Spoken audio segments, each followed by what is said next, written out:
इस करके आओ जो सतगुरु पातशाह की कृपा दे नाल सिद्ध गोष्ठ बाणी की अपनी चल रही है विचार। अगली पौड़ी तो आरंभ करिए। सिद्धा ने प्रश्न किया, धन श्री गुरु नानक देव साहब महाराज नूं जिहड़े आम अपने जीवन च बहुत गहरा भरम भी है कि ਅੱਗਾ ਕਿਹਨੇ ਵੇਖਿਆ ਜੀ, ਇਹ ਤਾਂ ਸਾਨੂੰ ਡਰਾਉਣ ਵਾਸਤੇ ਅੱਜ ਤੱਕ ਕਈ ਸਿੱਖ ਵਿਦਵਾਨ ਜਿਹੜੇ ਆਪਦੇ ਆਪ ਨੂੰ ਸਾਧੂ ਸੰਤ ਵੀ ਕਹਾਉਂਦੇ ਆ, ਉਹ ਵੀ ਇਹੋ ਜਿਹੀਆਂ ਗੱਲਾਂ ਕਰਨ ਲੱਗ ਗਏ ਕਿ ਰੱਬ ਨੂੰ ਵੀ ਕੋਈ ਚੀਜ਼ ਨਹੀਂ ਹੈ ਜੀ, ਇਨਸਾਨ ਦੇ ਅੱਛੇ ਗੁਣ ਹੋਣੇ ਚਾਹੀਦੇ ਆ, ਬੁੱਧੀ ਚੇਤਨ ਹੋਣੀ ਚਾਹੀਦੀ ਆ। ਉਹ ਜਾਣੀ ਧਰਮ ਦੇ ਭੇਖ ਦੇ ਅੰਦਰ ਰਹਿ ਕੇ ਵੀ ਰੱਬ ਦੀ ਹੋਂਦ ਤੋਂ ਕਿਨਾਰਾ ਕਰੀ ਬੈਠੇ ਆ। ਹੁਣ ਸਤਿਗੁਰੂ ਪਾਤਸ਼ਾਹ ਇੱਥੇ ਆਪਾਂ ਨੂੰ ਸਮਝਾਉਣਗੇ।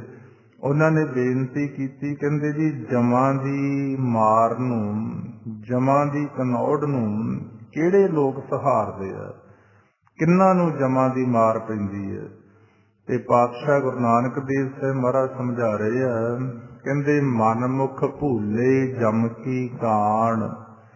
ਜਿਹੜੇ ਮਨਮੁਖ ਪੁਰਸ਼ ਨੇ ਉਹ ਫਿਰ ਜਮਾਂ ਦੀ ਭਾਈ ਮਾਰ ਨੂੰ ਝੱਲਦੇ ਨੇ। ਕਿਉਂ?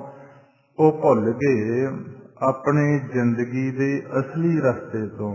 ਜਿਵੇਂ ਆਪਾਂ ਰਸਤਾ ਭੁੱਲ ਜਾਈਏ ਸਫ਼ਰ ਕਰਦੇ, ਦੁਖੀ ਹੁੰਦੇ ਆ। ਫਿਰ ਇਸੇ ਤਰ੍ਹਾਂ ਜਿਹੜੇ ਇਨਸਾਨ ਸਤਿਗੁਰ ਦੀ ਮੱਤ ਨੂੰ ਨਹੀਂ ਗ੍ਰਹਿਣ ਕਰਦੇ, ਆਪਣੇ ਜੀਵਨ ਦੇ ਰਸਤੇ ਨੂੰ ਭੁੱਲ ਜਾਂਦੇ ਆ, ਉਹਨਾਂ ਨੂੰ ਜਮਾਂ ਦੀ ਮਾਰ ਦੱਸੀ ਗਈ ਹੈ ਗੁਰਬਾਣੀ 'ਚ। ਜੈ ਮਹਾ ਭਿਆਨ ਦੂਤ ਜਮ ਦਲੈ, ਤੈ ਕੇਵਲ ਨਾਮ ਸੰਗ ਤੇਰੇ ਚੱਲੈ।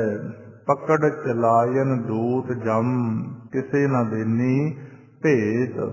ਛੱਡ ਖੜੋਤੇ ਖਿਨੇ ਮਾਹੇ, ਜਿਨ ਸਿਉ ਲੱਗਾ ਹੇਤ।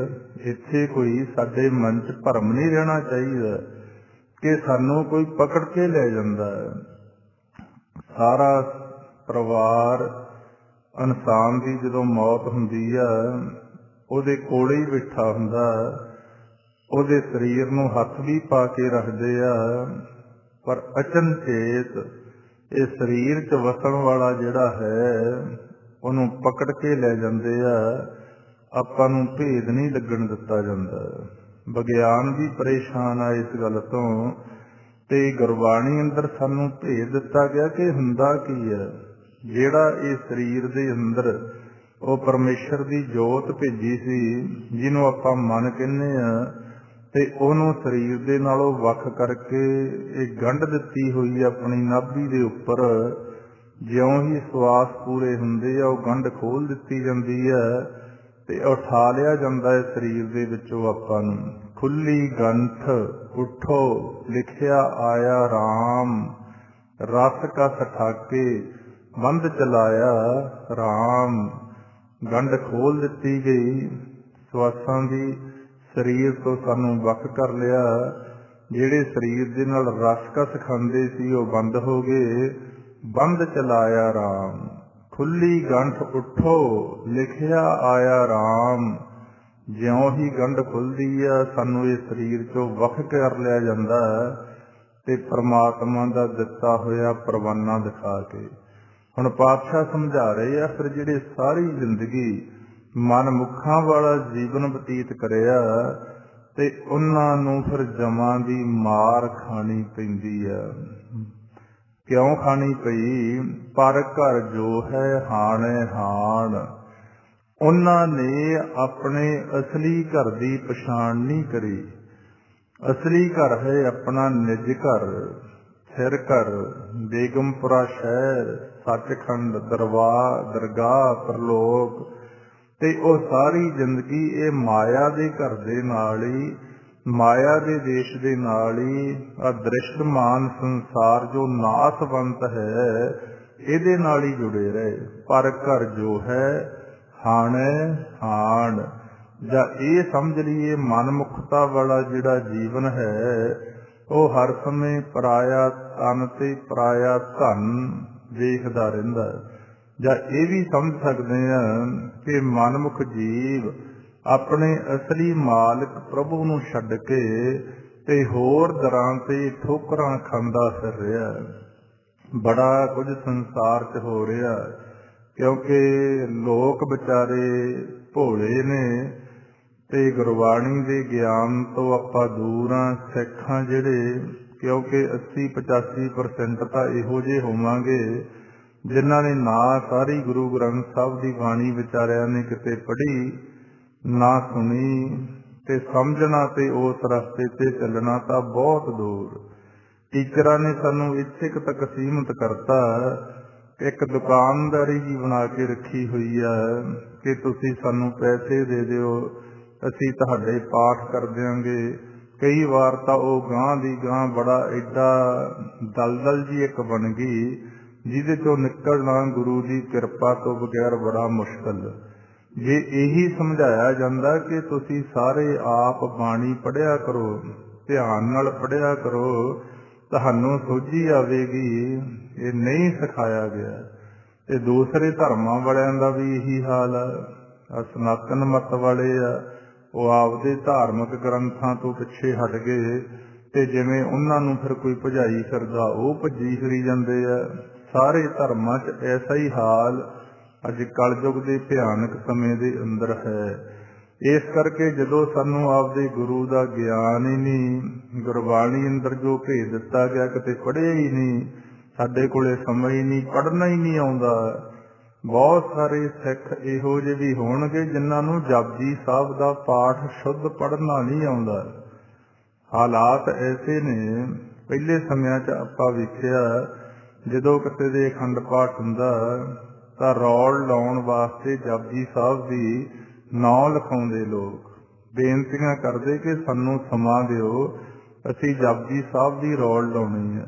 ਹੁਣ ਇੱਕ ਇੱਕ ਪਿੰਡ 'ਚੋਂ ਜਪਜੀ ਸਾਹਿਬ ਦੀ ਰੌਲ ਲਵਾਉਣ ਵਾਲੇ ਬੰਦੇ ਵੀ ਨਹੀਂ ਲੱਭ ਰਹੇ, ਤੇ ਉਹ ਵੀ ਜਿਹੜੇ ਕੀਰਤਨ ਨਾਲ ਜੁੜੇ ਹੋਏ ਆ ਗੁਰਮੁਖ, ਉਹ ਵਿਚਾਰੇ ਉਹਨਾਂ ਨੂੰ ਭੇਟਾ ਦੇ ਕੇ ਰੌਲ ਲਵਾਉਣ ਦਾ ਸਮਾਂ ਆ ਚੁੱਕਿਆ। ਤੇ ਗਿਆਨ ਸਾਡੇ ਕੋਲੇ ਕਿੱਥੇ ਰਹਿਣਾ। ਪਾਤਸ਼ਾਹ ਸਮਝਾ ਰਹੇ ਆ, ਮਨਮੁਖ ਭੂਲੇ ਜਮਕੀ ਕਾਣ, ਪਰ ਘਰ ਜੋ ਹੈ ਹਾਣੇ ਹਾਣ। ਨਾ ਸਾਨੂੰ ਗੁਰਬਾਣੀ ਪੜ੍ਹਨੀ ਆਵੇ, ਨਾ ਸਾਡੇ ਕੋਲੇ ਸੁਣਨ ਦਾ ਸਮਾਂ, ਤੇ ਨਾ ਸਾਨੂੰ ਸਮਝ ਆਉਂਦੀ ਆ, ਤੇ ਫਿਰ ਅਸੀਂ ਵਾਹਿਗੁਰੂ ਅਕਾਲ ਪੁਰਖ ਨੂੰ ਛੱਡ ਕੇ ਐਸਾ ਇੱਧਰ ਉੱਧਰ ਭੱਜਣਾ ਸ਼ੁਰੂ ਕਰਤਾ, ਤੇ ਨਾ ਸਾਡਾ ਕੋਈ ਟਿਕਾਣਾ, ਨਾ ਸਾਡੇ ਕੋਲੇ ਕੋਈ ਸ਼ਕਤੀ ਆ ਮਨ ਨੂੰ ਰੋਕਣ ਵਾਲੀ, ਤੇ ਬਸ ਇੱਕ ਤਰ੍ਹਾਂ ਦਾ ਤਮਾਸ਼ਾ ਜਿਹਾ ਸੰਸਾਰ ਦਾ ਬਣ ਗਿਆ।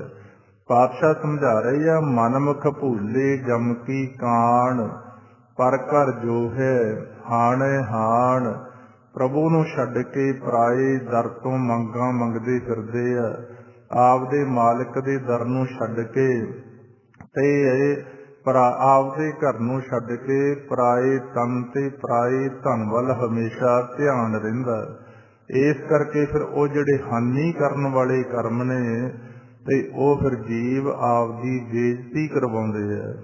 ਮਨਮੁਖ ਭਰਮ ਭਵੈ ਬੇਬਾਨ, ਦੇ ਮਾਰਗ ਮੂਸੈ ਮੰਤਰ ਮਸਾਨ। ਕਹਿੰਦੇ ਜਿਹੜੇ ਮਨਮੁਖ ਜੀਵ ਆ ਨਾ, ਬੇਮਾਰਗ, ਉਹ ਤਾਂ ਰਸਤੇ ਤੋਂ ਇੰਨੇ ਦੂਰ ਹੋ ਗਏ। ਬੜਾ ਗਹਿਰਾ ਮਹਾਰਾਜ ਨੇ ਇੱਥੇ ਸਾਨੂੰ ਸਮਝਾਇਆ, ਬੇਮਾਰਗ ਮੂਸੈ ਮੰਤਰ ਮਸਾਨ। ਪ੍ਰਭੂ ਦੀ ਬੰਦਗੀ ਕਰਨ ਦਾ ਸਮਾਂ ਨਹੀਂ ਹੈ। ਜੇ ਸਾਨੂੰ ਕੋਈ ਕਹਿ ਦੇਵੇ ਕਿ ਘੰਟਾ 2 ਘੰਟੇ ਭਾਈ ਗੁਰਮੰਤਰ ਦਾ ਅਭਿਆਸ ਕਰ ਲਓ, ਬਾਣੀ ਦਾ ਪਾਠ ਕਰ ਲਓ, ਗੁਰੂ ਘਰੇ ਆ ਕੇ ਸੇਵਾ ਕਰ ਲਓ, ਨਹੀਂ ਹੁੰਦੀ। ਸਾਨੂੰ ਕੋਈ ਇਹ ਕਵੇ ਕਿ ਤੁਹਾਡੀ ਆ ਮੰਗ ਪੂਰੀ ਹੋ ਜਾਊਗੀ, ਤੁਸੀਂ ਸਿਵਿਆਂ ਦੇ ਅੰਦਰ ਜਾ ਕੇ ਮੰਤਰ ਪੜ੍ਹੋ, ਜਾਂ ਅੱਜ ਬਹੁਤ ਸਾਰੇ ਹੋਰ ਮੰਤਰ ਪੜ੍ਹੇ ਜਾ ਰਹੇ ਆ, ਤੇ ਉਹ ਕਰਨ ਨੂੰ ਤਿਆਰ ਆ। ਮਹਾਰਾਜ ਕਹਿੰਦੇ ਬੇਮਾਰਗ ਮੂਸੈ ਮੰਤਰ ਮਸਾਨ। ਉਹ ਮਸਾਨਾਂ ਦੇ ਅੰਦਰ ਜਾ ਕੇ, ਸਿਵਿਆਂ ਦੇ ਅੰਦਰ ਜਾ ਕੇ, ਸੰਸਾਰ ਨੂੰ ਉਜਾੜਾਂ ਦੇ ਰਸਤੇ ਜਾ ਕੇ ਤੰਗ ਹੋ ਰਹੇ ਆ। ਜੇ ਕਿਤੇ ਭਗਤ ਕਬੀਰ ਜੀ ਦੇ ਵਚਨ ਇਹ ਚੇਤੇ ਹੋਣ, ਉਹਨਾਂ ਨੇ ਇੱਕ ਜਗ੍ਹਾ ਸਮਝਾਇਆ, ਜਿਹੜੇ ਪ੍ਰਮਾਤਮਾ ਦਾ ਸਿਮਰਨ ਤਾਂ ਕਰਦੇ ਨੇ, ਰਾਤਾਂ ਨੂੰ ਜਾਗ ਕੇ ਸਿਰੇ ਕੱਢਦੇ ਆ। ਕੋਈ ਅੱਗੇ ਸੁਣਦੇ ਹੁੰਦੇ ਵੀ ਸਿਵਿਆਂ 'ਚ ਬਹਿ ਕੇ ਵੀ ਉਹਨਾਂ ਨੇ ਸਿਵਾ ਠਾ ਲਿਆ, ਬੜੀਆਂ ਸੁਣਨ ਨੂੰ ਗੱਲਾਂ ਆਉਂਦੀਆਂ। ਉਹਨਾਂ ਨੇ ਬੜਾ ਕਰਾਰੇ ਸ਼ਬਦਾਂ ਦੇ ਅੰਦਰ ਸਾਨੂੰ ਇੱਥੋਂ ਮਨਾਹੀ ਕੀਤੀ ਹੈ। ਭਗਤ ਕਬੀਰ ਜੀ ਕਹਿੰਦੇ, ਕਬੀਰ ਹਰਿ ਕਾ ਸਿਮਰਨ ਛਾੜ ਕੇ ਰਾਤ ਜਗਾਵਨ ਜਾਏ, ਸਰਪਨ ਹੋਇ ਕੇ ਅਵਤਰੈ ਜਾਏ ਆਪਣੇ ਖਾਏ। ਜਿਹੜਾ ਇਨਸਾਨ ਪਰਮਾਤਮਾ ਦਾ ਸਿਮਰਨ ਛੱਡ ਕੇ ਹੋਰ ਸਿਰੇ ਵਗੈਰਾ ਕੱਢਦੇ ਆ, ਮੜੀਆਂ 'ਚ ਬਹਿੰਦੇ ਆ। ਸਾਡੀ ਤਾਂ ਹੁਣ ਮੱਤ ਇੰਨੀ ਦੂਰ ਆ ਨਾ, ਵੀ ਇੱਥੇ ਸਿਵਿਆਂ 'ਚ 4 ਦਿਨ ਬਹਿ ਲਏ, ਹੋ ਸਕਦਾ ਆਪਾਂ ਗੁਰੂ ਘਰ ਵੱਲ ਘੱਟ ਧਿਆਨ ਦਈਏ ਤੇ ਉਧਰ ਨੂੰ ਬਹੁਤ ਭੱਜ ਲਈਏ ਵੀ ਇਹਦੇ ਕੋਲੇ ਬੜੀ ਸ਼ਕਤੀ ਆ ਜੀ, ਕਿਉਂਕਿ ਭੇਦ ਨਹੀਂ ਨਾ ਹੈ। ਪਾਤਸ਼ਾਹ ਕਹਿੰਦੇ, ਜਿਹੜੇ ਇਨਸਾਨ ਐਸੇ ਕਰਮ ਕਰਦੇ ਆ, ਹਰਿ ਕਾ ਸਿਮਰਨ ਛਾੜ ਕੇ ਰਾਤ ਜਗਾਵਨ ਜਾਏ, ਸਰਪਨ ਹੋਏ ਕੇ ਅਵਤਰੈ ਜਾਏ ਆਪਣੇ ਖਾਏ। ਕਹਿੰਦੇ ਉਹਦਾ ਅਗਲਾ ਜਨਮ ਹੈ ਸਰਪਣੀ ਦਾ। ਜਿਵੇਂ ਸਰਪਣੀ ਆ, ਉਹ ਆਪਦੇ ਬੱਚਿਆਂ ਨੂੰ ਆਪ ਹੀ ਖਾ ਜਾਂਦੀ ਹੈ। ਜਿਹੜੇ ਐਸੇ ਇਨਸਾਨ ਨੇ, ਉਹ ਫਿਰ ਆਪਣੀ ਔਲਾਦ ਨੂੰ ਆਪ ਹੀ ਖਾ ਰਹੇ ਆ। ਅੱਜ ਦਾ ਸੰਸਾਰ ਦੇ ਅੰਦਰ ਐਸਾ ਵੀ ਖੇਡ ਚੱਲਦਾ, ਇਨਸਾਨ ਜਾਮੇ ਦੇ ਅੰਦਰ ਵੀ ਲੋਕ ਸਰਪ ਬਣ ਚੁੱਕੇ ਆ, ਸਰਪਣੀਆਂ ਬਣ ਚੁੱਕੀਆਂ। ਆ ਕਾਮ ਆਦਿਕ ਦੀਆਂ ਲਹਿਰਾਂ 'ਚ ਅੰਨੇ ਹੋਏ ਵੇ ਲੋਕ ਆਪਣੇ ਬੱਚਿਆਂ ਦੇ ਵੀ ਕਤਲ ਕਰ ਰਹੇ ਆ। ਇਹ ਪਾਤਸ਼ਾਹ ਦ੍ਰਿਸ਼ਟਮਾਨ 'ਚ ਸਾਨੂੰ ਸਮਝਾ ਰਹੇ ਆ, ਜਿੱਥੇ ਸਾਨੂੰ ਗੁਰਬਾਣੀ ਦੇ ਅੰਦਰ ਗਿਆਨ ਦੇ ਕੇ ਸਮਝਾਇਆ ਜਾ ਰਿਹਾ। ਸਤਿਗੁਰੂ ਪਾਤਸ਼ਾਹ ਸਮਝਾ ਰਹੇ ਆ, ਮਨਮੁਖ ਭਰਮ ਭਵੈ ਬੇਬਾਨ, ਬੇਮਾਰਗ ਮੂਸੈ ਮੜੈ ਮੰਤਰ ਮਸਾਨ। ਐਸੇ ਭਰਮ ਦੇ ਅੰਦਰ ਭੁੱਲ ਗਏ ਮਨਮੁਖ, ਉਜਾੜਾਂ ਵਾਲੇ ਪਾਸੇ ਨੂੰ ਚੱਲ ਕੇ ਪ੍ਰਭੂ ਦੀ ਬੰਦਗੀ ਸੇਵਾ ਸਿਮਰਨ ਵਾਲਾ ਰਸਤਾ ਛੱਡ ਕੇ ਹੋਰ ਪਾਸਿਆਂ ਨੂੰ ਆ ਮੰਤਰ ਜਪਣੇ।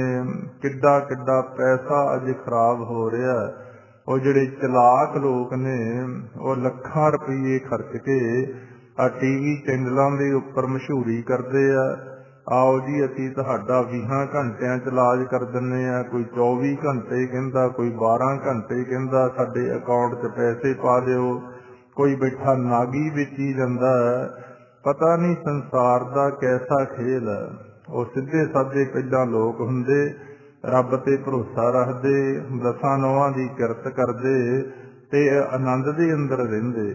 ਅੱਜ ਐਸਾ ਇਹ ਪ੍ਰਚਾਰ ਦਾ ਸਾਧਨ ਬਣਿਆ ਹੋਇਆ, ਚੰਗੇ ਭਲੇ ਇਨਸਾਨ ਦੀ ਵੀ ਮੱਤ ਖਰਾਬ ਕਰ ਦਿੰਦੇ ਆ ਲੋਕ, ਜਿਹੜੇ ਚਤਰ ਬੁੱਧੀ ਵਾਲੇ ਆ।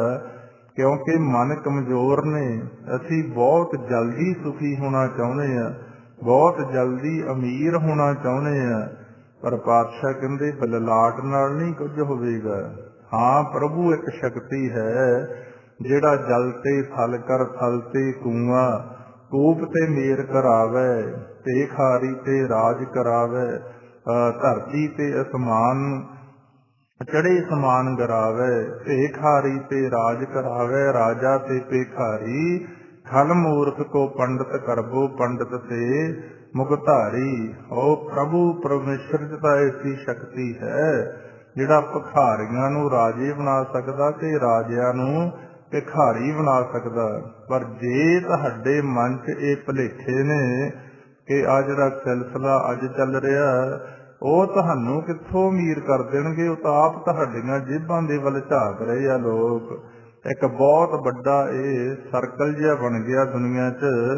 ਪਾਤਸ਼ਾਹ ਸਮਝਾ ਰਹੇ ਆ, ਮਨਮੁਖ ਭਰਮ ਭਵੈ ਬੇਬਾਨ, ਬੇਮਾਰਗ ਮੂਸੈ ਮੰਤਰ ਮਸਾਨ।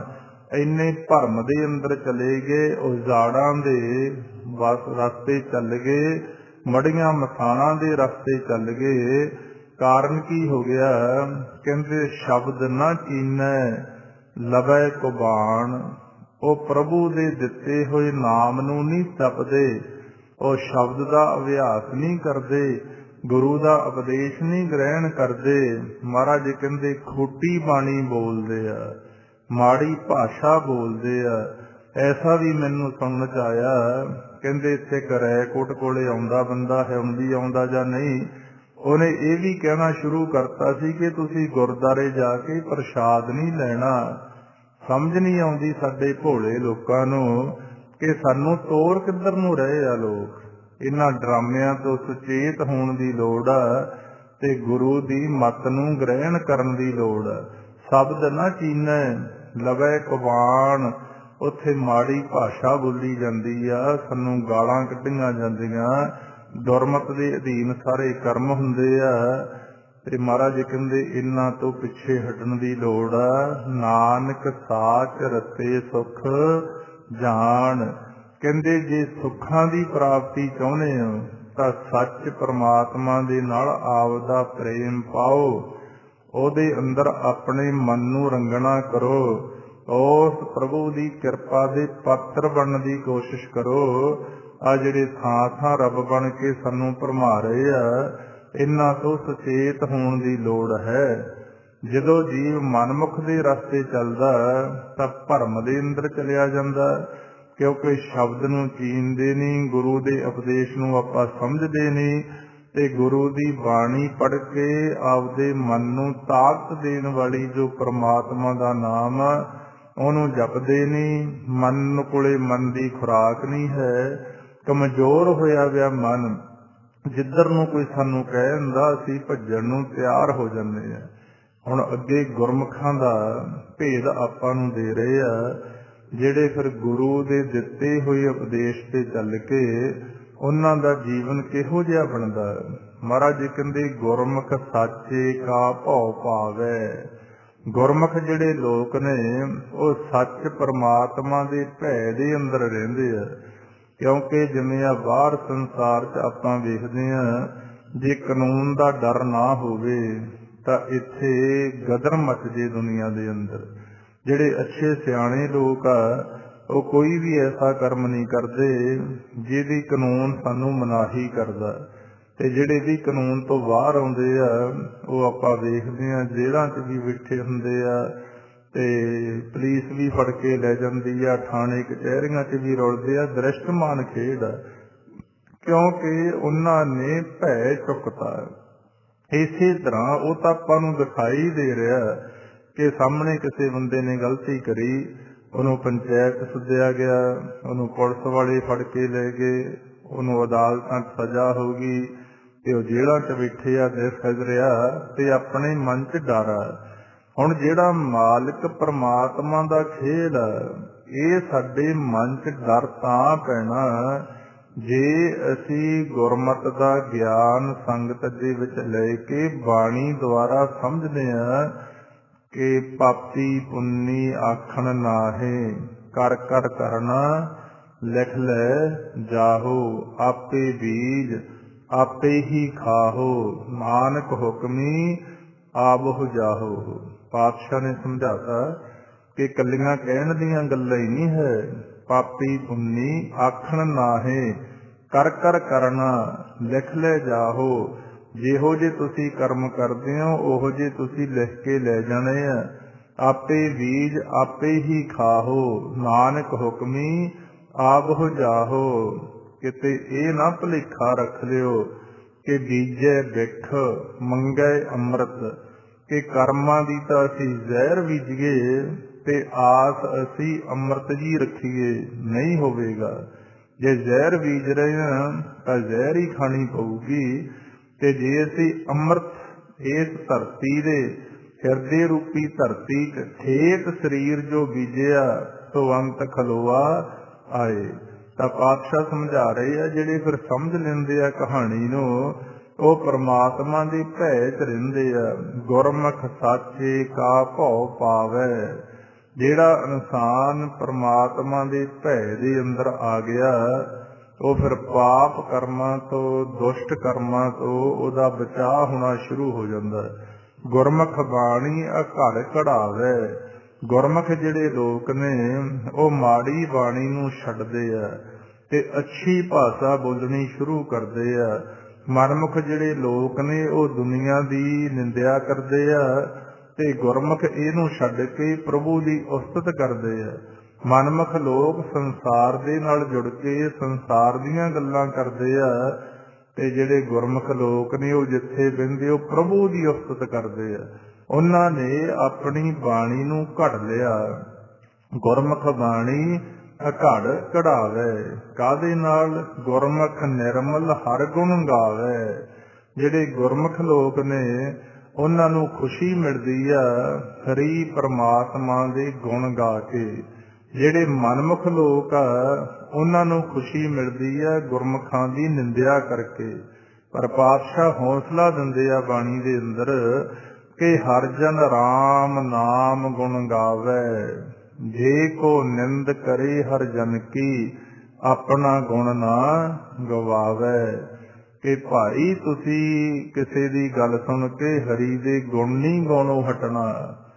ਤੁਸੀਂ ਹਰ ਜਨ ਰਾਮ ਨਾਮ ਗੁਣ ਗਾਵੇ, ਜੇ ਕੋ ਨਿੰਦ ਕਰੇ ਹਰ ਜਨ ਕੀ, ਆਪਣਾ ਗੁਣ ਨਾ ਗਵਾਵੇ। ਜੇ ਪਾਤਸ਼ਾਹ ਨੇ ਤੁਹਾਨੂੰ ਪ੍ਰਭੂ ਦੇ ਗੁਣ ਗਾਉਣ ਦਾ ਸਮਾਂ ਦਿੱਤਾ, ਤੁਹਾਨੂੰ ਸ਼ਕਤੀ ਦਿੱਤੀ ਆ, ਇਹ ਗੁਣ ਤੁਹਾਡੇ 'ਚ ਪੈਦਾ ਕਰਿਆ, ਇਹ ਦੁਨੀਆ ਦੀ ਨਿੰਦਿਆ ਸੁਣ ਕੇ ਛੱਡ ਨਾ ਜਾਇਓ ਕਿਤੇ। ਕਿਉਂਕਿ ਇਹਨਾਂ ਨੇ ਤਾਂ ਆਪਦੇ ਰਸਤੇ ਅੱਗੇ ਕੰਡੇ ਬੀਜਣੇ ਹੀ ਬੀਜਣੇ ਹੁੰਦੇ ਆ। ਨਿੰਦਿਆ ਕਰਨ ਵਾਲੇ ਲੋਕਾਂ ਨੇ ਇਹਨਾਂ ਨੇ ਤਾਂ ਆਪਣਾ ਮੂੰਹ ਕਾਲਾ ਕਰਾਉਣ ਦਾ ਇੰਤਜ਼ਾਮ ਆਪ ਹੀ ਕੀਤਾ ਹੁੰਦਾ। ਤੇ ਪਾਤਸ਼ਾਹ ਸਮਝਾ ਰਹੇ ਆ ਫਿਰ ਗੁਰਮੁਖ ਕਿਹੋ ਜਿਹੇ? ਗੁਰਮੁਖ ਨਿਰਮਲ ਹਰ ਗੁਣ ਗਾਵੇ। ਜਿਹੜੇ ਗੁਰਮੁਖ ਉਹ ਜੀਵ ਹਰੀ ਦੇ ਗੁਣ ਗਾ ਗਾ ਕੇ, ਉਹ ਨਿਰਮਲ ਪਰਮਾਤਮਾ ਦੇ ਗੁਣ ਗਾ ਗਾ ਕੇ ਆਪਦੇ ਮਨ ਨੂੰ ਵੀ ਨਿਰਮਲ ਹੋ ਜਾਂਦੇ ਆ। ਜਦੋਂ ਆਪਾਂ ਪ੍ਰਭੂ ਦੇ ਗੁਣ ਗਾਉਂਦੇ ਆ ਉਦੋਂ ਸਾਡੇ ਮਨ ਦੀ ਮੈਲ ਉਤਰਦੀ ਆ। ਪਾਤਸ਼ਾਹ ਆਪਾਂ ਨੂੰ ਸਮਝਾ ਰਹੇ ਆ ਨਾ ਗੁਰਬਾਣੀ ਦੇ ਅੰਦਰ ਕਿ ਮਨ ਧੋਵੋ ਸ਼ਬਦ ਲਾਗੋ ਸਦਾ ਰਹੋ ਚਿੱਤ ਲਾਏ। ਮਨ ਧੋਵੋ ਸ਼ਬਦ ਲਾਗੋ ਹਰ ਸੋ ਰਹੋ ਚਿੱਤ ਲਾਏ। ਜਦੋਂ ਅਸੀਂ ਮਾਲਕ ਦੀ ਵਡਿਆਈ ਕਰਦੇ ਹਾਂ, ਉਸਤਤ ਕਰਦੇ ਹਾਂ, ਤਾਂ ਸਾਡੇ ਮਨ ਦੀ ਮੈਲ ਉਤਰਦੀ ਹੈ। ਜਿਹੜੇ ਮਨ ਦੀ ਮੈਲ ਉਤਰ ਗਈ, ਪਾਤਸ਼ਾਹ ਕਹਿੰਦੇ ਗੁਰਮੁਖ ਪਵਿੱਤਰ ਪਰਮ ਪਦ ਪਾਵੇ। ਗੁਰਮੁਖ ਜਿਹੜੇ ਲੋਕ ਨੇ ਉਹ ਪਵਿੱਤਰ ਪਰਮ ਪਦ, ਪਰਮ ਕਹਿੰਦੇ ਨੇ ਵੱਡੇ ਨੂੰ, ਉੱਚੇ ਪਦ ਦੀ ਪ੍ਰਾਪਤੀ ਕਰ ਲੈਂਦੇ ਆ। ਉਹ ਆਪਣੇ ਜੀਵਨ ਦੌਰਾਨ ਉਸ ਪ੍ਰਮਾਤਮਾ ਦੇ ਘਰ ਦੀ ਪ੍ਰਾਪਤੀ ਕਰ ਲੈਂਦੇ ਆ। ਫਿਰ ਘਰ 'ਚ ਰਹਿਣਾ ਸਿੱਖ ਲੈਂਦੇ ਆ, ਜਿੱਥੇ ਉਹਨਾਂ ਦੇ ਕਾਜ ਵੀ ਫਿਰ ਪ੍ਰਭੂ ਆਪ ਸਵਾਰਦਾ। ਫਿਰ ਘਰ ਬੈਸੋ ਹਰ ਜਨ ਪਿਆਰੇ, ਸਤਿਗੁਰ ਤੁਮਰੇ ਕਾਜ ਸਵਾਰੇ। ਦੁਸ਼ਟ ਦੋਤ ਪਰਮੇਸ਼ਰ ਮਾਰੇ, ਜਨ ਕੀ ਪੈਜ ਰੱਖੀ ਕਰਤਾਰੇ। ਪਰਮ ਪਦ ਉਹਨਾਂ ਨੇ ਆਪਣੇ ਜੀਵਨ ਦਾ ਕਾਰਜ ਸਵਾਰ ਲਿਆ। ਪਵਿੱਤਰ ਪਰਮ ਪਦ ਪਾਏ। ਪਵਿੱਤਰ ਜੋ ਨਿਰਮਲ ਹੈ, ਵੱਡਾ ਪਦ ਹੈ, ਉਹਦੀ ਪ੍ਰਾਪਤੀ ਕਰ ਲਈ। ਅੱਗੇ ਮਹਾਰਾਜ ਸਮਝਾ ਰਹੇ ਆ ਗੁਰਮੁਖ ਰੋਮ ਰੋਮ ਹਰ ਧਿਆਵੇ, ਨਾਨਕ ਗੁਰਮੁਖ ਸਾਚ ਸਮਾਵੇ।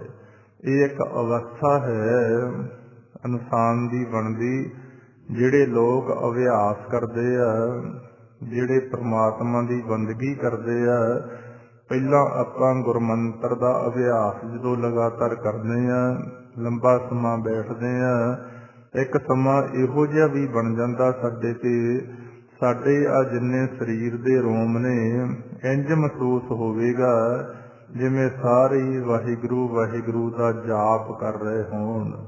ਕਿਉਂਕਿ ਜਿਉਂ-ਜਿਉਂ ਅਸੀਂ ਮਿਹਨਤ ਕਰਕੇ ਇਹ ਸਰੀਰ ਨੂੰ ਨਿਰਮਲ ਕਰਦੇ ਜਾਂਦੇ ਆ, ਤਿਉਂ-ਤਿਉਂ ਬਹੁਤ ਸਾਰੀਆਂ ਐਸੀਆਂ ਅਵਸਥਾ ਸਾਡੇ ਅੰਦਰ ਪੈਦਾ ਹੁੰਦੀਆਂ ਜਿਨ੍ਹਾਂ ਦੀ ਸਾਨੂੰ ਕਹਿਬੇ ਕੋ ਸੋਭਾ ਨਹੀਂ, ਦੇਖਾ ਹੀ ਪ੍ਰਵਾਨ। ਭਾਵੇਂ ਸਾਡਾ ਇਹ ਸਰੀਰ ਨਾਸ਼ਵੰਤ ਪੰਜ ਤੱਤਾਂ ਦਾ ਬਣਿਆ ਹੋਇਆ, ਇਹ ਵੀ ਪ੍ਰਵਾਨ ਹੋ ਜਾਂਦਾ। ਕਹੇ ਨਾਨਕ ਇਹ ਸਰੀਰ ਪ੍ਰਵਾਨ ਹੋਆ, ਜਨ ਸਤਿਗੁਰ ਸਿਉ ਚਿੱਤ ਲਾਇਆ। ਇਸ ਸਰੀਰ 'ਚ ਰਹਿਣ ਵਾਲਾ ਸਾਡਾ ਮਨ, ਸਾਡਾ ਚਿੱਤ ਜਦੋਂ ਪਰਮਾਤਮਾ ਦੇ ਨਾਲ ਜੁੜਨਾ ਸ਼ੁਰੂ ਹੋ ਜਾਂਦਾ, ਫਿਰ ਸਾਡੇ ਆ ਜਿੰਨੇ ਰੋਮ ਨੇ ਇਹ ਵੀ ਇੱਕ ਸਮਾਂ ਇਹੋ ਜਿਹਾ ਬਣਦਾ ਜਦੋਂ ਸਾਨੂੰ ਫਿਰ ਮਹਿਸੂਸ ਹੁੰਦਾ ਕਿ ਜਿਵੇਂ ਸਾਡੇ ਸਾਰੇ ਸਰੀਰ ਦੇ ਵਿੱਚੋਂ ਪਰਮਾਤਮਾ ਦੇ ਨਾਮ ਦੀ ਧੁਨੀ ਚੱਲ ਰਹੀ ਹੋਵੇ, ਗੁਰਮੰਤਰ ਦਾ ਅਭਿਆਸ ਚੱਲ ਰਿਹਾ ਹੋਵੇ, ਤੇ ਬਹੁਤ ਸਾਰੀਆਂ ਗੱਲਾਂ ਨੇ, ਜਿਵੇਂ ਅੰਮ੍ਰਿਤ ਵਰਖਾ ਦੀ ਗੱਲ ਆ, ਇੰਜ ਵੀ ਮਹਿਸੂਸ ਹੋਣਾ ਦੱਸਦੇ ਨੇ ਗੁਰਮੁਖ ਕਿ ਜਿਵੇਂ ਸਾਡੇ ਤੇ ਮੀਂਹ ਪੈਂਦਾ ਹੋਵੇ। ਇਹ ਜਿਉਂ ਜਿਉਂ ਅਸੀਂ ਡੀਪਲੀ ਤੁਲੇ ਜਾਂਦੇ ਹਾਂ, ਗਹਿਰਾਈ 'ਚ ਸਾਡਾ ਮਨ ਜਾਂਦਾ, ਇਹ ਪ੍ਰੈਕਟੀਕਲ ਦੇ ਦੁਆਰਾ ਇਹਨਾਂ ਚੀਜ਼ਾਂ ਦਾ ਭੇਦ ਆਉਂਦਾ ਜੋ ਪਾਤਸ਼ਾਹ ਸਾਨੂੰ ਸਮਝਾ ਰਹੇ ਨੇ। ਗੁਰਮੁਖ ਰੋਮ ਰੋਮ ਹਰਿ ਧਿਆਵੈ, ਨਾਨਕ ਗੁਰਮੁਖ ਸਾਚ ਸਮਾਵੈ। ਐਸੇ ਜਿਹੜੇ ਗੁਰਮੁਖ ਨੇ ਉਹ ਫਿਰ ਸੱਚ ਪ੍ਰਭੂ ਦੇ ਅੰਦਰ ਅਭੇਦ ਹੋਣਾ ਸਿੱਖ ਲੈਂਦੇ ਆ, ਸਮਾਉਣਾ ਸਿੱਖ ਲੈਂਦੇ ਆ। ਗੁਰਮੁਖ ਪਰਚੈ ਵੇਦ ਵਿਚਾਰੀ, ਗੁਰਮੁਖ ਪਰਚੈ ਤਰੀਐ ਤਾਰੀ। ਜਿਹੜੇ ਗੁਰਮੁਖ ਲੋਕ ਨੇ ਉਹ ਆਪਦੇ ਮਨ ਨੂੰ ਵੇਦਾਂ ਦੁਆਰਾ ਜਾਂ ਜਿਹੋ ਜਿਹੇ ਧਰਮ 'ਚ ਆਪਾਂ ਪੈਦਾ ਹੋਏ ਆ, ਉਹ ਧਾਰਮਿਕ ਜਿਹੜੇ ਗ੍ਰੰਥ ਨੇ ਇਹਨਾਂ ਦੁਆਰਾ ਵਿਚਾਰ ਕਰਦੇ ਆ। ਸਮਝਾਇਆ ਤਾਂ ਸਾਨੂੰ ਵੀ ਆ। ਆ ਵੇਖੋ, ਜਦੋਂ ਆਪਣੇ ਘਰਾਂ 'ਚ ਕਿਸੇ ਇਨਸਾਨ ਦੀ ਮੌਤ ਹੋ ਜਾਂਦੀ ਆ, ਆਪਾਂ ਸਹਿਜ ਪਾਠ ਅਖੰਡ ਪਾਠ ਕਰਵਾਉਂਦੇ ਆ, ਜਿਹਦਾ ਮਕਸਦ ਕੀ ਹੁੰਦਾ ਕਿ ਸਾਡੇ ਮਨ ਨੂੰ ਆ ਜਿਹੜਾ ਵਿਛੋੜੇ ਦਾ ਦੁੱਖ ਲੱਗਿਆ, ਇਸ ਦੁੱਖ ਨੂੰ ਭੁਲਾਉਣ ਵਾਸਤੇ ਜਦੋਂ ਅਸੀਂ ਬਾਣੀ ਸੁਣਾਂਗੇ, ਬਾਣੀ ਦੀ ਵਿਚਾਰ ਨਾਲ ਜੁੜਾਂਗੇ, ਸਾਨੂੰ ਇਹ ਭੇਦ ਆ ਜਾਏਗਾ ਇੱਥੇ ਸੰਸਾਰ ਦੇ ਅੰਦਰ ਕੁਝ ਵੀ ਰਹਿਣ ਵਾਲਾ ਨਹੀਂ, ਪਰ ਹਾਲਾਤ ਹੋਰ ਪਾਸੇ ਨੂੰ ਚੱਲੇ ਹੋਏ ਆ। ਕੋਈ ਵਿਰਲਾ ਇਨਸਾਨ ਹੋਊਗਾ ਜਦੋਂ ਕਿਸੇ ਇਨਸਾਨ ਦੀ ਮੌਤ ਹੋਣ ਤੋਂ ਬਾਅਦ ਅਸੀਂ ਆਪਦੇ ਘਰਾਂ ਸਹਿਜ ਪਾਠ ਅਖੰਡ ਪਾਠ ਬਾਣੀ ਜਿਹੋ ਜਿਹਾ ਧਰਮ ਆ ਉਹਦਾ ਪਾਠ ਕਰਵਾਉਂਦੇ ਆ, ਸੁਣ ਕੇ ਲਾਹਾ ਲਿਆ ਜਾਵੇ। ਨਹੀਂ ਤਾਂ ਬਾਹਰ ਲੋਕਾਂ 'ਚ ਬੈਠੇ ਨਾ ਦੁਨੀਆ ਵਾਲੇ ਸਮਝਦੇ ਆ, ਉਹ ਵੀ ਜਿਹੜੇ ਜਾਂਦੇ ਆ ਉਹ ਆਪਦੇ ਦੁੱਖਾਂ ਦੀ ਕਹਾਣੀ ਸਾਨੂੰ ਸੁਣਾਈ ਜਾਂਦੇ ਆ ਤੇ ਇਸ ਪਾਸੇ ਨੂੰ ਚੱਲ ਪਏ ਤੇ ਉਹਦਾ ਕੋਈ ਬਹੁਤਾ ਆਸਰਾ ਨਹੀਂ ਹੁੰਦਾ। ਹੁਣ ਤਾਂ ਐਸਾ ਸਾਡੇ ਮਨਾਂ ਦੇ ਅੰਦਰ ਭੁੱਲ ਬਖਸ਼ੀ ਹੋਈ ਆ। ਘੰਟਾ 2 ਘੰਟੇ ਦਾ ਸਮਾਗਮ ਹੁੰਦਾ, ਜਦੋਂ ਗੁਰੂ ਘਰੇ ਹੁੰਦਾ ਅੰਤਮ ਅਰਦਾਸ, ਉਦੋਂ ਵੀ ਸਾਤੋਂ ਬਹਿ ਕੇ ਗੁਰੂ ਦੀ ਗੱਲ ਨਹੀਂ ਕੋਈ ਸੁਣੀ ਜਾਂਦੀ। ਫਿਕਰ ਲੱਗਿਆ ਹੁੰਦਾ ਬਹੁਤ ਕਿ ਸਾਡਾ ਕੋਈ ਰਿਸ਼ਤੇਦਾਰ ਨਾ ਗੁੱਸੇ ਆ ਜੇ, ਸੰਸਾਰ ਦੇ ਅੰਦਰ ਜਿਹੜੇ ਲੋਕ ਆਉਣੇ ਆ ਉਹਨਾਂ ਦੀ ਆਓ ਭਗਤ ਕੀਤੀ ਜਾਵੇ। ਜਿਹੜੇ ਕਾਰਨ ਵਾਸਤੇ ਪਾਤਸ਼ਾਹ ਨੇ ਇਹ ਸਾਨੂੰ ਸਮਝਾਇਆ ਸੀ ਉਹ ਤੋਂ ਦੂਰ ਹੋ ਗਏ ਆਪਾਂ ਸਾਰੇ। ਜਿਹੜੇ ਗੁਰਮੁਖ ਲੋਕ ਨੇ ਉਹ ਜਦੋਂ ਵੀ ਉਹਨਾਂ ਤੇ ਕੋਈ ਐਸਾ ਸਮਾਂ ਆਉਂਦਾ, ਕਿਉਂਕਿ ਦੁੱਖ ਤਾਂ ਸੰਸਾਰ 'ਚ ਹਰ ਵਕਤ ਰਹਿੰਦੇ ਨੇ, ਨਾਨਕ ਦੁਖੀਆ ਸਭ ਸੰਸਾਰ, ਉਹ ਫਿਰ ਆਪਣੇ ਮਨ ਨੂੰ ਗੁਰੂ ਦੇ ਉਪਦੇਸ਼ ਦੁਆਰਾ ਸਮਝਾ ਕੇ ਇਹਨਾਂ ਦੁੱਖਾਂ ਦੇ ਸਮੁੰਦਰ 'ਚੋਂ ਬਾਹਰ ਆਉਂਦੇ ਆ। ਗੁਰਮੁਖ ਪਰਚੈ ਤਰੀਐ ਤਾਰੀ, ਗੁਰੂ ਉਪਦੇਸ਼ ਦੁਆਰਾ ਹੀ ਉਹ ਫਿਰ ਆ ਦੁੱਖਾਂ ਤੋਂ ਵੀ ਮੁਕਤੀ ਪਾਉਂਦੇ ਆ, ਬੰਧਨਾਂ ਤੋਂ ਵੀ ਮੁਕਤੀ ਪਾਉਂਦੇ ਆ ਤੇ ਆ ਭਵ ਸਾਗਰ ਸੰਸਾਰ ਤੋਂ ਵੀ ਮੁਕਤ ਹੋ ਜਾਂਦੇ ਆ। ਆਪਾਂ ਪ੍ਰੈਕਟੀਕਲ ਕਰਕੇ ਵੇਖ ਸਕਦੇ ਆ। ਕਿਤੇ ਸਾਡੇ ਜੀਵਨ 'ਚ ਬਹੁਤ ਵੱਡੀ ਚਿੰਤਾ ਵਾਲਾ ਸਮਾਂ ਹੋਵੇ, ਦੁੱਖ ਵਾਲਾ ਹੋਵੇ, ਜਾਂ ਤਾਂ ਗੁਰਬਾਣੀ ਦੇ ਸ਼ਬਦ ਦੀ ਵਿਚਾਰ ਨਾਲ ਜੁੜ ਜਾਈਏ, ਸਾਡਾ ਧਿਆਨ ਹੋਰ ਪਾਸੇ ਚਲਿਆ ਜਾਊਗਾ, ਦੁੱਖ 'ਚੋਂ ਬਾਹਰ ਆ ਜਾਵਾਂਗੇ। ਜਾਂ ਫਿਰ ਬੈਠ ਕੇ ਵਾਹਿਗੁਰੂ ਗੁਰਮੰਤਰ ਦਾ ਅਭਿਆਸ ਕਰਨਾ ਸ਼ੁਰੂ ਕਰ ਦਈਏ, 10 ਮਿੰਟ ਦੇ ਅੰਦਰ ਅੰਦਰ ਅਸੀਂ ਉਹ ਦੁੱਖ ਭੁੱਲ ਜਾਵਾਂਗੇ। ਸਾਡੇ ਮਨ ਨੂੰ ਪ੍ਰਮਾਤਮਾ ਦੇ ਨਾਮ ਦੀ ਸ਼ਕਤੀ ਮਿਲੂਗੀ ਤੇ ਭਾਣਾ ਮੰਨਣ ਦਾ ਸਾਡੇ 'ਚ ਬਲ ਆਉਣਾ ਸ਼ੁਰੂ ਹੋ ਜਾਏਗਾ। ਗੁਰਮੁਖ ਪਰਚੈ ਸੋ ਸ਼ਬਦ ਗਿਆਨੀ, ਗੁਰਮੁਖ ਜਿਹੜੇ ਲੋਕ ਨੇ ਉਹ ਗੁਰੂ ਉਪਦੇਸ਼ ਦੁਆਰਾ ਉਹ ਜੋ ਸਾਡਾ ਮੂਲ ਬ੍ਰਹਮ ਹੈ, ਸੱਚ ਹੈ, ਤੇ ਉਹਦਾ ਗਿਆਨ ਪ੍ਰਾਪਤ ਕਰਦੇ ਆ। ਗੁਰਮੁਖ ਪਰਚੈ ਅੰਤਰਵਿਦ ਜਾਨੀ, ਗੁਰਮੁਖ ਜਿਹੜੇ ਲੋਕ ਨੇ ਗੁਰੂ ਨਾਨਕ ਸਾਹਿਬ ਪਾਤਸ਼ਾਹ ਸਮਝਾ ਰਹੇ ਆ ਗੁਰੂ ਉਪਦੇਸ਼ ਦੁਆਰਾ ਤੇ ਉਸ ਮਾਲਿਕ ਦੀ ਗੱਲ ਮੰਨ ਕੇ ਅੰਤਰਵਿਦ ਜਾਣੀ, ਆਪਣੇ ਅੰਦਰ ਜਾਣ ਦੀ ਵਿਧੀ ਨੂੰ ਜਾਣ ਲਿਆ। ਆਪਦੇ ਆ ਮਨ ਨੂੰ ਬਾਹਰੋਂ ਭਟਕਣਾ ਚ ਲਿਆ ਕੇ ਅੰਤਰਮੁਖ ਹੋ ਕੇ ਪਰਮਾਤਮਾ ਦੇ ਨਾਮ ਨਾਲ ਜੁੜਨਾ ਸਿੱਖ ਲਿਆ। ਆਪਦੇ ਅੰਦਰ ਦੀ ਗਤੀ ਨੂੰ ਜਾਣਨਾ ਸਿੱਖ ਲਿਆ। ਕਿਹਦੇ ਹਿੱਸੇ ਆਇਆ? ਗੁਰਮੁਖਾਂ ਦੇ।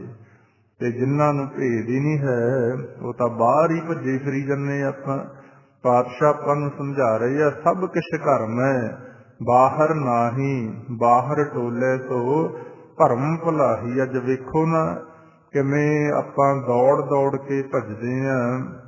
ਕੋਈ ਧਾਰਮਿਕ ਸਥਾਨਾਂ ਨੂੰ ਜਾਂਦਾ, ਜਿੱਥੇ ਕੋਈ ਕਿਸੇ ਦਾ ਮਨ ਮੰਨਦਾ ਜਾਂਦੇ ਆ, ਪਰ ਕਿਤੇ ਬਹਿ ਕੇ ਕੋਈ ਗੱਲ ਸੁਣੀ ਜਾਂ ਜੋ ਸੁਣਾਇਆ ਜਾਂਦਾ ਮੰਨੀ। ਬਸ ਐਵੇਂ ਇੱਕ ਭੱਜ ਭਜਾਈ ਹੋ ਰਹੀ ਆ। ਪਾਤਸ਼ਾਹ ਕਹਿੰਦੇ ਗੁਰਮੁਖ ਉਹ ਨੇ, ਗੁਰਮੁਖ ਹੋਵੇ ਸੋ ਕਾਇਆ ਖੋਜੈ ਹੋਰ ਸਭ ਭਰਮ ਭੁਲਾਈ। ਜੇ ਸਾਨੂੰ ਆਪਣੇ ਅੰਤਰ ਦੀ ਗਤੀ ਦਾ ਹੀ ਨਹੀਂ ਪਤਾ, ਆਪਣੇ ਆਪ ਦੀ ਪਛਾਣ ਹੀ ਨਹੀਂ ਲਈ, ਆਪਦੇ ਮਨ ਨੂੰ ਅੰਦਰ ਲਿਜਾਣ ਦਾ ਕਿਤੇ ਯਤਨ ਹੀ ਨਹੀਂ ਕੀਤਾ, ਇਹ ਸਰੀਰ ਦੇ ਅੰਦਰ ਪ੍ਰਭੂ ਨੂੰ ਮਿਲਣ ਦਾ ਕਿਤੇ ਚਾਅ ਹੀ ਨਹੀਂ ਪੈਦਾ ਹੋਇਆ, ਨਾਮ ਦੇ ਨਾਲ ਜੁੜਨ ਦੀ ਕਿਤੇ ਉਤਸ਼ਾਹ ਹੀ ਨਹੀਂ ਪੈਦਾ ਹੋਇਆ, ਮਨ ਦੀ ਖੁਰਾਕ ਪ੍ਰਾਪਤ ਕਰਨ ਦਾ ਉਤਸ਼ਾਹ ਹੀ ਨਹੀਂ ਪੈਦਾ ਹੋਇਆ, ਫਿਰ ਭੱਜੇ ਫਿਰੀ ਜਾਓ। ਮਹਾਰਾਜ ਕਹਿੰਦੇ ਜਿੰਨੇ ਮਰਜੀ। ਗੁਰਮੁਖ ਅੰਤਰਚੈ ਅੰਤਰਬਿਦ ਜਾਨੀ ਗੁਰਮੁਖ ਪਾਈਐ ਅਲਖ ਅਪਾਰ ਨਾਨਕ ਗੁਰਮੁਖ ਮੁਕਤ ਦੁਆਰ। ਕਹਿੰਦੇ ਗੁਰਮੁਖਾਂ ਨੇ ਫਿਰ ਗੁਰੂ ਉਪਦੇਸ਼ ਦੁਆਰਾ ਉਸ ਅਲਖ ਜੋ ਲਖਿਆ ਨਾ ਜਾਣ ਵਾਲਾ ਪ੍ਰਮਾਤਮਾ ਹੈ, ਅਪਾਰ ਹੈ, ਤੇ ਉਹਦੀ ਪ੍ਰਾਪਤੀ ਕੀਤੀ। ਨਾਨਕ ਗੁਰਮੁਖ ਮੁਕਤ ਦੁਆਰ। ਗੁਰੂ ਸਾਹਿਬ ਜੀ ਪਾਤਸ਼ਾਹ ਗੁਰੂ ਨਾਨਕ ਜੀ ਸਮਝਾ ਰਹੇ ਆ, ਕਹਿੰਦੇ ਗੁਰਮੁਖਾਂ ਨੂੰ ਫਿਰ ਉਹ ਮੁਕਤੀ ਦਾ ਦਰਵਾਜ਼ਾ, ਮੁਕਤ ਦੁਆਰ, ਦੁਆਰ ਕਹਿੰਦੇ ਨੇ ਦਰਵਾਜ਼ੇ ਨੂੰ। ਮੁਕਤੀ ਜਿੱਥੇ ਸਾਡੇ ਬੰਧਨਾਂ ਦੀ ਮੁਕਤੀ ਹੋਣੀ ਆ, ਸਾਡੇ ਦੁੱਖਾਂ ਦੀ ਮੁਕਤੀ ਹੋਣੀ ਆ, ਸਾਡੇ ਕਲੇਸ਼ਾਂ ਦੀ ਮੁਕਤੀ ਹੋਣੀ ਆ, ਸਾਡੇ ਜੰਮਣ ਮਰਨ ਦੇ ਚੱਕਰ ਦੀ ਮੁਕਤੀ ਹੋਣੀ ਆ, ਉਹ ਪ੍ਰਭੂ ਦੇ ਚਰਨਾਂ ਦੇ ਅੰਦਰ ਲੀਨ ਹੋਣਾ, ਉਸ ਦਰਵਾਜ਼ੇ ਦਾ ਭੇਦ ਲੈ ਲਿਆ। ਇਸੇ ਕਰਕੇ ਜਦੋਂ ਆਪਾਂ ਗੁਰਮੰਤਰ ਦਾ ਅਭਿਆਸ ਕਰਾਂਗੇ, ਜਿਹੜਾ ਕਰੂਗਾ ਉਹ ਮਹਿਸੂਸ ਕਰੂਗਾ, ਹੌਲੀ ਹੌਲੀ ਸਾਡਾ ਮਨ ਅੰਤਰਗਤ ਸਾਡੇ ਮਾਲਕ ਜਿੱਥੇ ਬੈਠਾ ਉਹਦੇ ਦਰ ਦੇ ਨੇੜੇ ਜਦੋਂ ਪਹੁੰਚਣਾ ਸ਼ੁਰੂ ਹੋ ਗਿਆ, ਤਾਂ ਸਾਡੇ ਇਸੇ ਸਰੀਰ ਤੋਂ ਬਹੁਤ ਸਾਰੀਆਂ ਆਵਾਜ਼ਾਂ ਸਾਨੂੰ ਸੁਣਨੀਆਂ ਸ਼ੁਰੂ ਹੋ ਜਾਣਗੀਆਂ, ਜੋ ਉਹ ਮਾਲਕ ਦੇ ਦਰ ਤੇ ਵੱਜ ਰਹੀਆਂ, ਜਿਨ੍ਹਾਂ ਨੂੰ 2 ਵਾਰ ਨਿਤਨੇਮ ਦੀ ਬਾਣੀ 'ਚ ਆਪਾਂ ਪੜ੍ਹਦੇ ਹਾਂ, ਰਹਿ ਰਸ ਦੇ ਸਮੇਂ ਵੀ ਤੇ ਅੰਮ੍ਰਿਤ ਵੇਲੇ ਜਪਜੀ ਸਾਹਿਬ ਦਾ ਪਾਠ ਕਰਨ ਵੇਲੇ ਵੀ, ਕਿ ਸੋ ਦਰ ਤੇਰਾ ਕੇਹਾ ਸੋ ਘਰ ਕੇਹਾ ਜਿਤ ਬੈ ਸਰਬ ਸੰਭਾਲੇ ਵਾਜੇ ਤੇਰੇ ਨਾਦ ਅਨੇਕ ਅਸੰਖਾ ਕੀਤੇ ਤੇਰੇ ਬਾਵਨ ਹਾਰੇ। ਉਹ ਫਿਰ ਐਸਾ ਆਪਣੇ ਅੰਦਰ ਸਾਨੂੰ ਉਹ ਆਵਾਜ਼ਾਂ ਜੋ ਮਾਲਕ ਦੇ ਦਰ ਤੇ ਵੱਜਦੀਆਂ ਸੁਣਨੀਆਂ ਸ਼ੁਰੂ ਹੋ ਜਾਣਗੀਆਂ। ਪਰ ਜਦੋਂ ਸਾਡਾ ਮਨ ਟਿਕਾਓ 'ਚ ਜਾਊਗਾ, ਜਦੋਂ ਸਾਡੀ ਸੁਰਤੀ ਅੰਤਰਮੁਖ ਹੋ ਕੇ ਮਾਲਕ ਦੇ ਦਰ ਦੇ ਨੇੜੇ ਪਹੁੰਚੂਗੀ, ਇਸ ਕਰਕੇ ਪਾਤਸ਼ਾਹ ਸਮਝਾ ਰਹੇ ਆ, ਗੁਰਮੁਖ ਪਾਈਏ ਨਾਨਕ ਗੁਰਮੁਖ ਮੁਕਤ ਦੁਆਰ। ਉਹ ਮੁਕਤੀ ਦਾ ਦੁਆਰ ਜਿੱਥੇ ਮਾਲਕ ਬੈਠਾ, ਉਹ ਦਰਵਾਜ਼ੇ ਦੇ ਨੇੜੇ ਜਦੋਂ ਪਹੁੰਚਾਂਗੇ, ਇਹਦੇ ਵਾਸਤੇ ਸਾਨੂੰ ਗੁਰਮਤਿ ਦਾ ਗਿਆਨ ਲੈ ਕੇ ਨਾਲ ਦੀ ਨਾਲ ਬੈਠ ਕੇ ਗੁਰਮੰਤਰ ਦਾ ਅਭਿਆਸ ਵੀ ਕਰਨਾ ਪੈਣਾ, ਵਿਚਾਰਾਂ ਤੋਂ ਮੁਕਤੀ ਪਾਉਣ ਵਾਸਤੇ। ਇਸ ਕਰਕੇ ਜਦੋਂ ਵੀ ਆਪਾਂ ਅਭਿਆਸ ਕਰਨਾ, ਨੇਤਰ ਬੰਦ ਕਰਕੇ ਬੈਠਣਾ ਹੁੰਦਾ ਤੇ ਆਪਣੀ ਆਵਾਜ਼ ਦੇ ਅੰਦਰ ਧਿਆਨ ਰੱਖ ਕੇ ਗੁਰਮੰਤਰ ਦਾ ਅਭਿਆਸ ਕਰਨਾ ਹੁੰਦਾ, ਤਾਂ ਕਿ ਸਾਡੀ ਸੁਰਤੀ ਦਾ ਟਿਕਾਓ ਬਣੇ। ਆਓ ਫਿਰ ਬਾਕੀ ਦਾ ਸਮਾਂ ਆਪਾਂ ਹੁਣ ਯਤਨ ਕਰੀਏ। ਗੁਰਮੰਤਰ ਦਾ ਅਭਿਆਸ ਬੜੇ ਧਿਆਨ ਦੇ ਨਾਲ ਆਪਣੀ ਆਵਾਜ਼ ਨੂੰ ਆਪ ਹੀ ਸੁਣਨਾ ਹੁੰਦਾ ਤੇ ਨੇਤਰ ਬੰਦ ਰੱਖਣੇ ਆ। ਹਾਂਜੀ, ਕਰੋ ਜੀ ਸ਼ੁਰੂ। ਵਾਹਿਗੁਰੂ ਵਾਹਿਗੁਰੂ ਵਾਹਿਗੁਰੂ ਵਾਹਿਗੁਰੂ